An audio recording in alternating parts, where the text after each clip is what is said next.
At the family dinner, my parents laughed. "You'll never own a house like your brother." My brother smirked. "She'll be broke forever." I didn't argue, just smiled. 2 weeks later, they came to my house. I said, "Get of my property." It wasn't always this cold. That's the part that sticks with me. The part that makes the silence sting.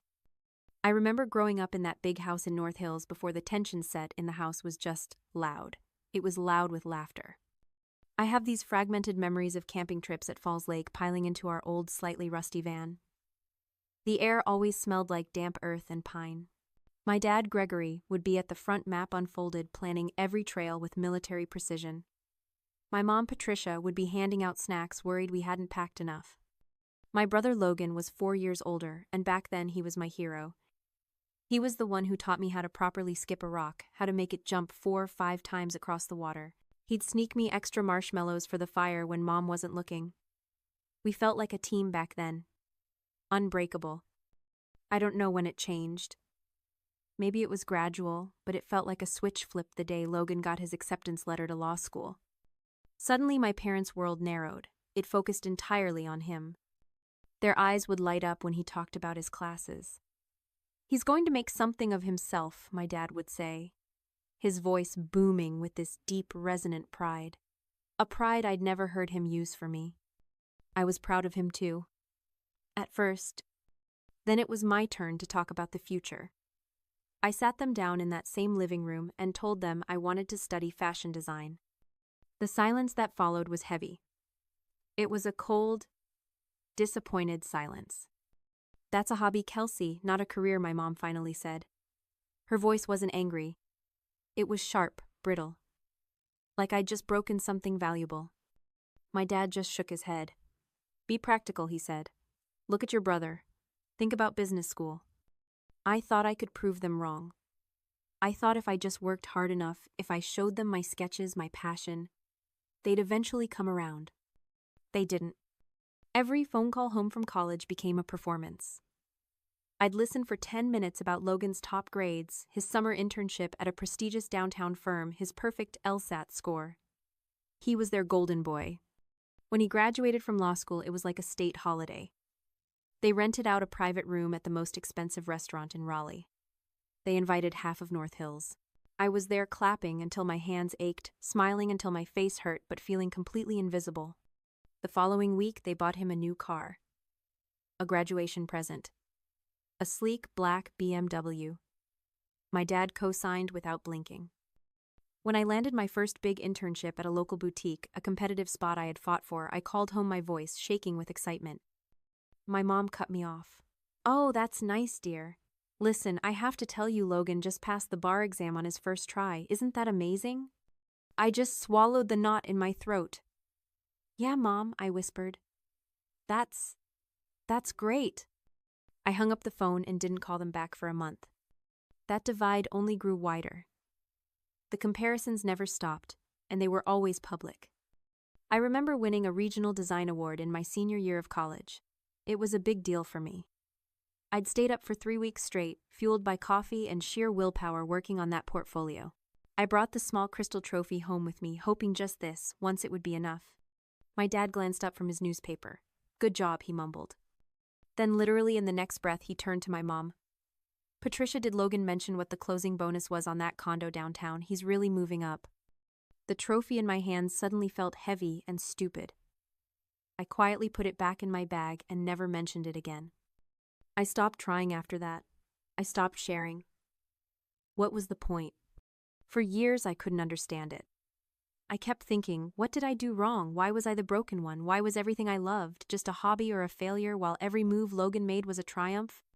It wasn't until I started therapy sitting on a worn floral couch, much like the one in my parents' living room, that I finally found the words for it.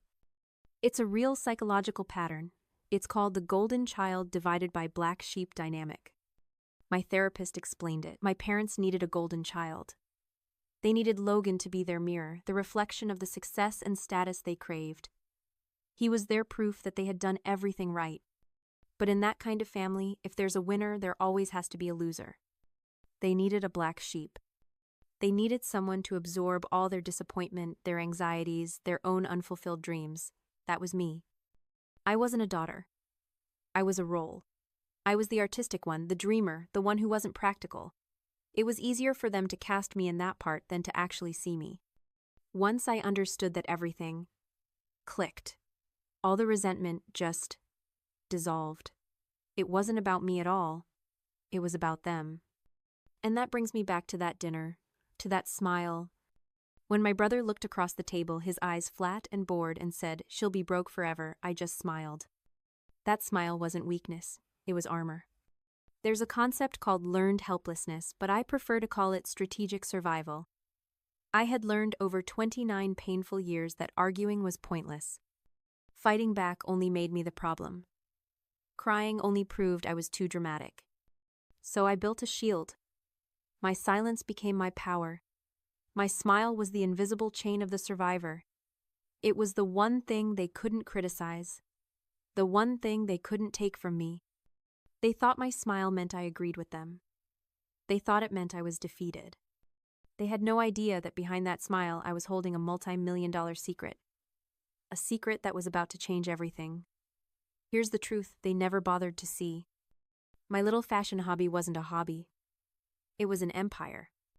While they were laughing at me over their roast chicken GS, Reed Designs was clearing 7 figures in revenue.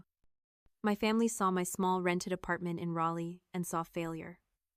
They saw secondhand furniture and thought struggling. They never saw the truth that apartment wasn't just my home. It was my command center. They thought I was in my bedroom sewing dresses. I was actually in my office, hunched over a laptop, analyzing global shipping logistics, negotiating with textile suppliers in Italy, and managing a fulfillment team that shipped my designs to New York, London, and Tokyo. They didn't know because I never told them. And they never told them because they never asked. The only person who knew the full truth was Chloe, my best friend from college. She's a financial genius, and she'd been my partner from the start. I'll never forget the night she brought over pizza and a bottle of champagne. She pulled up the analytics on her laptop, the screen glowing in my small living room. "Kelsey," she said, her voice quiet with awe, "our revenue just crossed the $2 million mark for the year." I just stared at the graph. 2 million. Meanwhile, my mom had called me earlier that day to ask if I wanted one of Logan's old suits because maybe I could tailor it into something professional for job interviews. I stopped trying to bridge that gap. But that last dinner, that was the breaking point. Hearing Logan's voice so sharp and confident, "She'll be broke forever," it didn't just hurt. It clarified everything. I wasn't angry, I was done. I was done hiding my success to make them feel comfortable. I was done making myself small so they wouldn't feel threatened. I looked at Chloe that night, the pizza sitting forgotten between us. "I'm going to do it," I said. She knew exactly what I meant. The house. The house. I had been saving for years, building my assets, waiting for the right moment. They thought I was broke. They had no idea I had the capital to buy half their neighborhood. It was time to stop hiding. It was time to make my next move. The next 2 weeks were a blur. I executed the plan with the same precision I used to launch a new collection. Everything happened in silence. While my family went about their lives, presumably pitying my failed career, I was in meetings with the most exclusive real estate agents in North Hills. I wasn't just looking for a house. I was looking for a statement. And I found it. A $3 million modern mansion. It was all glass and sharp angles with floor-to-ceiling windows that overlooked the city. It was minimalist, bold, and unapologetic. It was everything they weren't. While Logan was busy impressing his colleagues at the firm, I was leveraging my business profile, my real one, to secure the financing. The bank didn't see a hobby. They saw a multi-million-dollar e-commerce powerhouse. The loan was approved in 48 hours. The contrast was almost comical. I was in the middle of signing the final stack of mortgage documents, my hand physically aching from my signature, when my mom, Patricia, called. I motioned for the lawyer to wait 1 second and answered the phone. "Kelsey, thank God you picked up," she said, her voice rushed. "Your brother's moving a new sofa into his condo this weekend, and he could really use an extra pair of hands. You're not busy with your little projects, are you?" I looked at the $3 million contract sitting in front of me. "Actually, Mom," I said, my voice perfectly calm, "I am busy. You'll have to ask someone else." I hung up before she could argue. 2 days later, I stood alone in the massive echoing living room. The glass walls reflected the Raleigh skyline. I held the keys in my hand. They felt heavy, solid. They were mine. The housewarming party was the final step. I sent out the invitation's thick, cream-colored cardstock minimalist design. You are invited to celebrate the new home of Kelsey Reed. The phone calls started almost immediately. My family was confused. My mom called first. Kelsey, darling, this invitation is lovely, but who are you house-sitting for? Did one of your little boutique clients hire you to manage their home? Then Logan called, his voice thick with that familiar mocking amusement. A housewarming, sis, seriously? Are we celebrating that you finally upgraded your studio apartment? Don't tell me you're throwing a party for a rental? I just smiled into the phone. You'll have to come and see Logan. I really want you to be there. They came. Of course they came. They wouldn't miss a chance to see what new, pathetic thing I was doing. They walked in together, Gregory, Patricia, and Logan, and they froze just inside the doorway. I watched them from across the room. I watched their eyes travel up the floating glass staircase, over the massive modern chandelier, to the floor-to-ceiling windows looking out over their neighborhood. My mom's hand went to her throat. Logan's smirk just evaporated. I had hired caterers. Smooth jazz was playing. The house was filled with my Real Circle influencers, designers, my business partner, Chloe, all the people who knew exactly who I was. My family looked lost. They saw me across the room wearing a custom black dress from my own collection greeting guests. My father, Gregory, recovered first. He walked over, his face a mask of confusion. Kelsey, he said, his voice low. Who owns this place? Did you finally land a rich guy? My mom and Logan followed, their eyes wide. Are you working this event? My mom whispered. Are you the event planner? I let them simmer in that confusion for another hour. I watched them walk around picking up glasses of champagne, whispering to each other. Then I picked up a glass and tapped it lightly with a spoon. The music softened. The conversations died down. Everyone turned to look at me as I stood on the bottom step of that glass staircase. Hi everyone, I said, my voice clear and steady, ringing through the open concept living room. Thank you all so much for coming. I looked right at my family. At Logan, who was staring at me like he'd never seen me before. At my mom, who was clutching her purse. I know there's been some confusion about tonight, I continued. I know some of you thought I was house-sitting, or maybe that I was working the event. I smiled. But I'm so happy to be here. In my house. I let that hang in the air. I bought it 2 weeks ago. You could have heard a pin drop.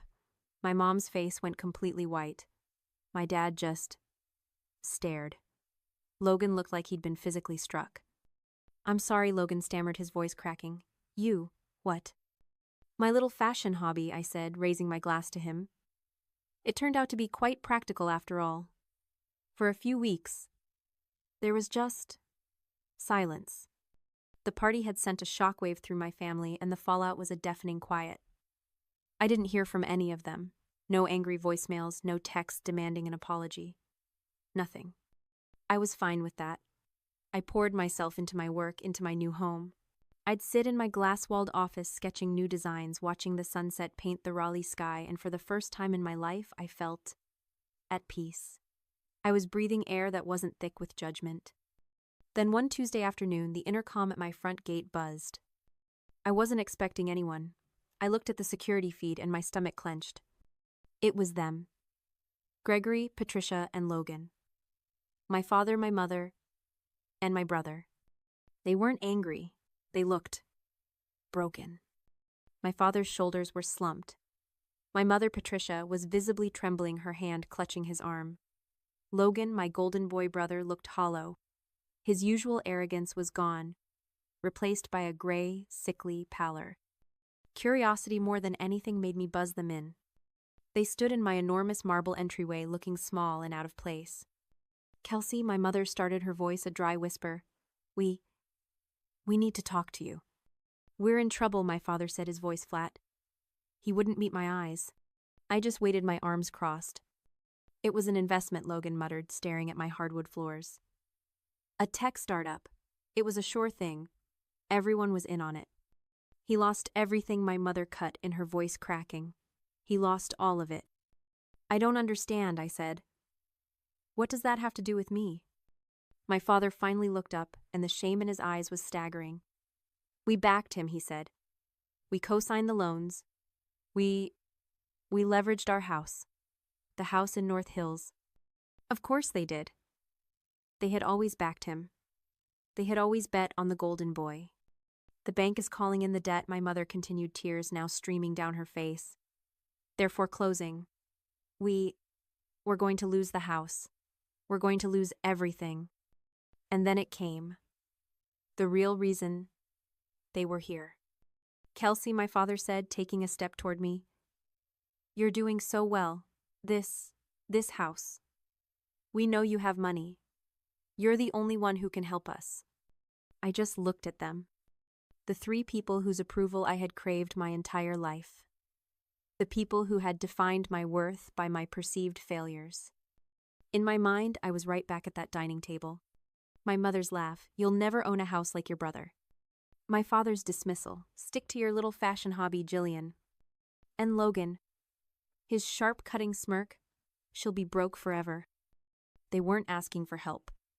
They were demanding a bailout from the person they had written off. They had come to their worthless burden to be their cash cow, just as they'd always secretly seen me. I looked at my father's desperate face, at my mother's tears, at my brother's hollowed-out shame, and I felt nothing. No, that's not true. I felt peace, the peace of a decision finally made. I took a step back toward the door. Get off my property. The words were quiet, not angry, not dramatic. They were just final. Kelsey, please, my mother sobbed. You have to help us, Logan whispered. We're family. No, I said, opening the door for them. We're not. You made that clear a long time ago. I watched them walk out. I watched them get into their car, three broken people. I didn't know anymore. As I closed that heavy glass door, the finality of it settled over me. I wasn't shaking. I wasn't crying. I'd spent my whole life being told that blood is everything. That family is a bond you can't break. But I realized that's a lie we tell ourselves to justify staying in pain. This wasn't revenge.